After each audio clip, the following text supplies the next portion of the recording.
हे संवाद न्यूज चॅनलला पाहण्यासाठी आजच सबस्क्राइब करा व बेल आयकॉन दाबायला विसरू नका।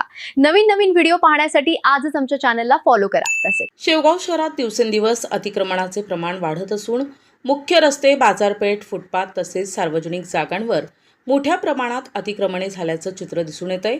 मात्र प्रशासनाकडून होत असलेल्या कारवाईबाबत नागरिकांमध्ये तीव्र नाराजी व्यक्त होत असून गोरगरिबांचे अतिक्रमण काढायचे आणि धनदांडग्यांचे कायम ठेवायचे का, असा संतप्त सवाल आता सर्वसामान्य नागरिकांकडून उपस्थित केला जातोय।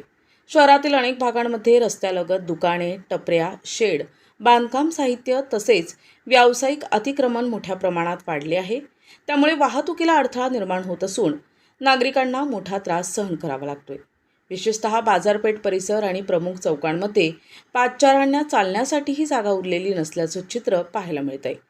नागरिकांच्या मते काही दिवसांपूर्वी प्रशासनाने हातावर पोट असलेल्या लहान व्यावसायिकांवर आणि गोरगरिबांवर कारवाई केली, मात्र शहरातील मोठमोठी अतिक्रमणे आणि प्रभावशाली व्यक्तींशी संबंधित जागांवर कोणतीही ठोस कारवाई होत नसल्याचा आरोप केला जातोय।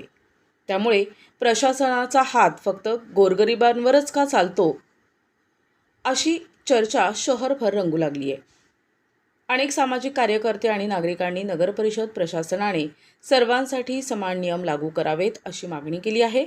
कायद्यापुढे सर्व समान असतील तर मग धनदांडग्यांवर हातोडा कधी पडणार, असा सवाल उपस्थित करत निष्पक्ष आणि पारदर्शक कारवाईची मागणी जोर धरू लागली आहे।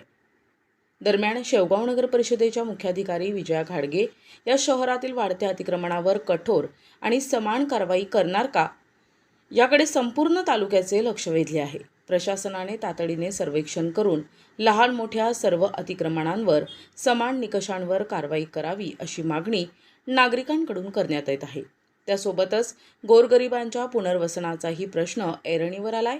अनेक कुटुंबांचे उदरनिर्वाहाचे साधन अतिक्रमण हटविण्याच्या कारवाईमुळे धोक्यात आले असून काही कुटुंबे अक्षरशः रस्त्यावर आली आहेत। त्यामुळे अतिक्रमण हटवा, पण गोरगरिबांना पर्यायी जागा किंवा पुनर्वसन द्या, अशी भावनिक मागणी नागरिकांकडून केली जात आहे। नागरिकांनी प्रशासनाला इशारा देत सांगितले की जर अतिक्रमण हटविण्याची मोहीम राबवायची असेल तर ती सर्वांसाठी समान असावी, अन्यथा गोरगरिबांवर अन्याय आणि मोठ्या लोकांना अभय अशी भावना अधिक तीव्र होण्याची शक्यता व्यक्त केली जात आहे।